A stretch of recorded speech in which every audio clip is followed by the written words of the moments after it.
আয়ুব বাচ্চু মারা গেছেন, বেজবাবা অসুস্থ, জেমসের বয়সও কম হয়নি, মাইকেল জ্যাকসন মারা গেছেন বহুদিন আগে।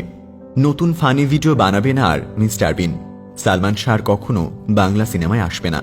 রাজ্জাক, রাজীব, হুমায়ুন ফরিদি সহ কি অসাধারণ ছিল তাদের অভিনয়।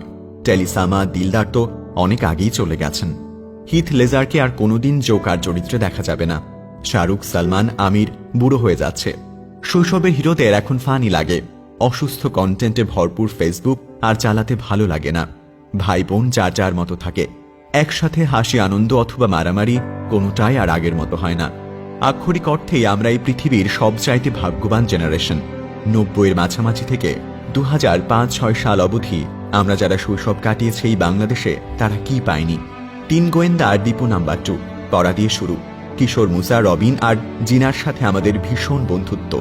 তারপর একটু বড় হতেই মাসুদ রানার রোমাঞ্চকর জগতে প্রবেশ, সাথে এক হাতে বাংলা সাহিত্য এবং নাট্য জগতে অন্যরকম ভালো লাগায় গড়ে দেয়া সেই মানুষটা।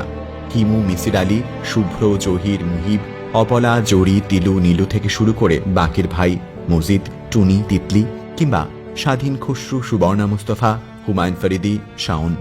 আমরা সবকিছু পড়েছি, দেখেছি, হেসেছি, কেঁদেছি, ভালোবেসেছি।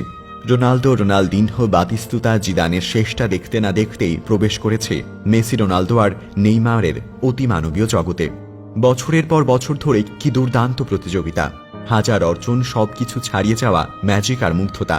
রাত দিন কত আলোচনা, সমালোচনা, ঝগড়া আর তর্ক। আমরা কিন্তু ব্রাজিল, আর্জেন্টিনা, ইন্ডিয়া আর পাকিস্তানকে সমর্থন করতাম। আমাদের সময় রিয়াল আর বার্সেলোনা ছিল আবাহনী আর মোহামেডান। আমরাই বোধ হয় শেষ জেনারেশন যারা সবাই মিলে ফুটবল খেলতাম। 22 টাকা দামের বল কিনতে আমরা সবাই চাঁদা তুলতাম। একটা ব্যাট কিনতে আমাদের অনেক কষ্ট হতো। আমরা মাঠে 30-35 জন থাকতাম, কিন্তু খেলার সুযোগ সবাই পেতাম না। কোনো দুঃখ নেই, আজ যারা খেলতে পারেনি, কাল সকালে সবার আগে ব্যাটিং তারাই পাবে। অতিমানবীয় সচিন টেন্ডুলকারের শ্রেষ্ঠ সময় দেখেছি আমরা, আবার শেষটাও দেখেছি। অস্ট্রেলিয়ার অপ্রতিরোধ্য টিমের খেলা দেখেছি। লারা, ম্যাগ্রা, মুরালিকে দেখেছি। দেখেছি চামিন্দা ভাস, সানাদ, জয়সুরিয়া, হেইটেন, গিলাসপির খেলা। আমাদের সময় কিন্তু প্রথম 37 বলে সেঞ্চুরি হয়েছিল। ওয়াসিম আকরাম, সৌরভ, দ্রাবিড়, শেনওয়ার্ন আর আসবে না। মনে আছে লাসিথ মালিঙ্গার প্রথম ম্যাচ? তারপর প্রবেশ করেছি বিরাট কোহলির পারফেকশনের জগতে। প্রবেশ করেছি সাকিব, তামিম, মাশরাফির যুগে। একটা নড়বড়ে দলকে চোখের সামনে মাথা উঁচু করে দাঁড়াতে দেখেছি। আমি নিশ্চিত করে বলতে পারি, কোনো একদিন বাংলাদেশ বিশ্বকাপ জিতে নিলেও আজকের এই জয়ের তীব্র আবেগটা আর থাকবে না। মেহরাব হোসেন, অপি, বুলবুল আর নান্নুরাই ছিল আমাদের হিরো। আমাদের সময় তো শুরুটা হয়েছে।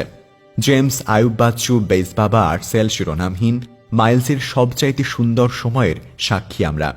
আসিফের ও প্রিয়া গানটির কথা কার কার মনে আছে?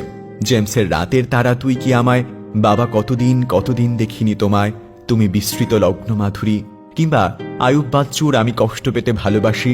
একের পর এক দুর্দান্ত গানে ভেসে যাওয়া জেনারেশন আমরা। হাসান, বিপ্লব কিংবা পান্থ কানাই আমাদের প্রিয় গায়ক ছিলেন তারা। মনে আছে সঞ্জীবদার কথা, আমি তোমাকেই বলে দেব, কি যে একা দীর্ঘ রাত। আমরাই একমাত্র যারা বকে যাওয়া শৈশবে না, যৌবনের শেষের ক্লান্তিতেও না, খুব বেশি সহজলভ্য ইন্টারনেট যুগে প্রবেশ করেছে তারুণ্য উজ্জ্বল সময়ে। গুগল, ইউটিউব, ফেসবুক, ইনস্টাগ্রাম সব কিছু পেয়েছি। স্মার্টফোনে অসাধারণ সব ফিচার পেয়েছি। শাহরুখ, সালমান, আমিরের সময়ের মানুষ আমরা। সিনেমা দেখার ঠিকঠাক বয়সে আমরা হাতের কাছে পাচ্ছি দুনিয়ার সমস্ত সিনেমা, কয়েক মিনিটে ডাউনলোড করে দেখার সুযোগ। আমাদের সময়ে সিনেমা বানাচ্ছে ক্রিস্টোফার নোলান নামের একজন মানুষ। আমরা সিনেমা শেষ করে তবদা খেয়ে বসে থাকছি।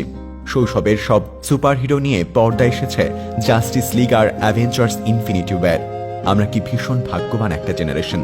আমাদের গর্ব করার মতো কত কিছু আছে, নস্টালজিক হওয়ার কত স্মৃতি আছে, আবেগে ভেসে যাওয়া কত মুহূর্ত আছে, মুগ্ধতায় ডুবে যাওয়া কত সৃষ্টি আছে। মায়ের হাতের সুস্বাদু খাবার খাওয়া শেষ জেনারেশন বোধ হয় আমরাই। বাবাকে জমের মতো ভয় পাওয়া জেনারেশনও আমরাই সম্ভবত। নাম না জানা অসংখ্য সুস্বাদু পিঠে পুলি আর কয়টা শীতের সকালে খাওয়া হবে কে জানে। টিভিতে আলিফ লাইলা, সিন্দাবাদ, রবিনহুড, গডজিলা শুরুর মিউজিক বাজলে আমাদের বুকের রক্ত যেভাবে ছলকে উঠত, সেই তীব্র আনন্দ আজকের নারুটো আর ড্রাগন বলজি দেখা বাচ্চারা কোনো দিন বুঝবে না। শুক্রবার নামের আবেগটা শেষ আমরাই বোধহয় অনুভব করেছি। আমরা যেমন ভাগ্যবান, ঠিক আমাদের দুর্ভাগ্যও কি কম? ভাবতে গেলে আর চিন্তা ভাবনা চালিয়ে যাওয়া যায় না। 3 গোয়েন্দা তো শেষ হয়ে গেছে। মাসুদ রানা এখন কি আর লেখে আগের মতন? সেই স্বাদ পাওয়া যায় না। হুমায়ুন আহমেদ চলে গেছেন, সব বই পড়া শেষ, সব নাটক দেখা শেষ। ভাবতে গেলে কেমন লাগে। প্রথম আলোর সাথে সোমবারে আলপিন দেয় না, বৃষ্টি হলে কাগজের নৌকা ভাসাই না বহুকাল। সুনীল, শীর্ষেন্দু, সমরেশ মজুমদারকে আমরাই ভালো চিনতাম। আর অল্প কয়টা বছর, তারপর কোনোদিন ফুটবল মাঠে পায়ের ছোঁয়া পড়বে না মেসি রোনালদোর। এই দুই অতিমানবের পায়ে সৃষ্টি হবে না কোনো জাদুকরী মুহূর্ত।